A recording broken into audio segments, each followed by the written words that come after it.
یو څو مهم اصطلاحات زده کوو په الماني ژبه باندې. دوستانو موږ او تاسو پښتو کې وایو ښاغلی نارینه ته، اغلې وایو ښځینه ته، اغلې ښځینه، ښاغلی نارینه. په آلمان کې څنګه وایو یو چاته، مطلب فارمل یا ریسپیکټ طریقې سره؟ اول موږ ورته وایو ښاغلي ته وایو هیر هم وایو، هیر هم وایو. هغې نه بعد بیا موږ دې لغت نه بعد موږ نوم اخلو. هیر مطلب هغه نه چې کوم یو نوم یې تاسو نوم واخلئ، اول ورته هیر استعمالوئ، ځکه دا ډېر ښه مطلب ورکوي، بیا دا خلک درنه خوشحالېږي موږ نه.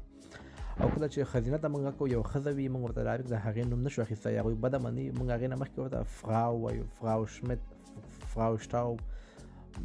د ښځې هر څه نوم وي تاسو ورته اول فراو وایو، مطلب اغلې ښځینه لپاره استعمالېږي.